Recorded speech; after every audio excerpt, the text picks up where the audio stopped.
হ্যাঁ, এটা একটা সোশ্যাল এক্সপেরিমেন্ট ছিল। আমরা আসলেই বিয়ে করিনি। Flashback. Inky Pinky Punky, Daddy bought the donkey. যখন আমি ওকে ভালোবাসি, ও আমাকে ভালোবাসে, তাহলে তোমাদের সমস্যাটা কোথায় হচ্ছে? মেয়ে বিয়ে করা কি পাপ? এই জন্যই আমাদের সমাজ এতটা পিছিয়ে আছে। তো বিড়ি বাঁধার কারখানায় কাজ করে কোনোদিন একটা বিড়ি টাচ করে দেখেনি। বলেছিলাম তো শালা দুটো নেকি মেলে হেগে বেড়াচ্ছি। নমস্কার, আমি তানিয়া। নমস্কার, আমি অমৃতা। নমস্কার, আমি মিনারুল রোস্টার। আমাদের দুজনের এই রূপটা দেখে হয়তো অনেকে শকড হয়েছে, অনেকে এতক্ষণে কমেন্ট বক্সে অনেক মন্তব্য করে ফেলেছো, অনেক খিস্তি খামারি অনেক কিছু দিয়ে ফেলেছো। তো তাদের প্রত্যেককে বলবো, বন্ধুরা আজ ঠিক সেটাই শুনলাম যেটার অপেক্ষায় এতদিন সবাই ছিল। এটা একটা সোশ্যাল এক্সপেরিমেন্ট ছিল। আমরা আসলেই বিয়ে করিনি। अबे तू थोड़ा सा बहन का लोड़ा क्या? বলবো না। কিন্তু দুঃখের বিষয় হলো 50% মানুষ জিনিসটাকে প্রচন্ড পরিমাণে ভালোবাসা দিলেও এখনো সমাজে এমন অনেক বেশি মানুষ আছে যারা আজও ওদের ভালোবাসাটাকে নিয়ে ব্যঙ্গ করে। বিশ্বাস কর তোদের বিয়ে নিয়ে কারোর কোনো সমস্যা ছিল না, এই যে সোশ্যাল মিডিয়ায় হেগে বেড়াচ্ছিস এটাই ছিল সমস্যা।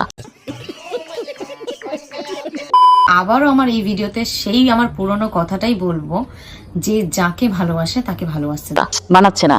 এই ছেলে মেয়ে নির্বিশেষে যে যাকে ভালোবাসে তাকে একটু ভালোবাসার সুযোগটুকুনি দাও, তোমাদেরকে হাত জোর করে বলছি।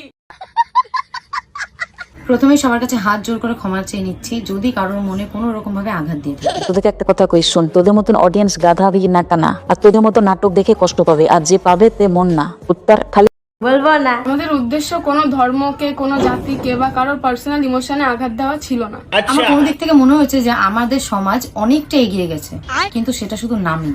বাট সমকামীদের ভালোবাসা কিন্তু আজও আমাদের সমাজে স্বীকৃতি পায়নি। এটা তাহলে কি করতে চাইছিস? এই মুদ্রাগুলো করার সময় মনে ছিল না? এইসবগুলো দেখেই মানুষ ইনফ্লুয়েন্স হয়, ওদেরকে ওই খারাপ কমেন্ট গুলো করবে। প্র্যাঙ্ক যদি করারই হতো, এরকম সমাজে এরকম অনেক মানুষ করছে, অনেক রকম প্র্যাঙ্ক করছে। আমি কারোর নাম নিতে চাই না, যারা সামান্য ভিউজের জন্য, টাকার জন্য অনেক নিচে নামছে, অনেক নাটকই তারা করছে। আমি চাইলেই কিন্তু সেই সব দিকেও ঝোঁক বাড়াতে পারতাম। ওরে ভদ্রবাড়ির সভ্য মেয়ে, তো নিজের প্যানে টাটি করে অন্যেরও টাটির কালার দেখছিস। চাইলেই আমি এই জিনিসটাকে অনেক লম্বা টাইম পর্যন্ত টানতে পারতাম। টাকার খিদেটা কিন্তু আমার ছিল না, সেই জায়গায় দাঁড়িয়ে নেই বলে আজকে আমি এটা খুব শর্ট টাইমের মধ্যে এন্ড করে দিচ্ছি।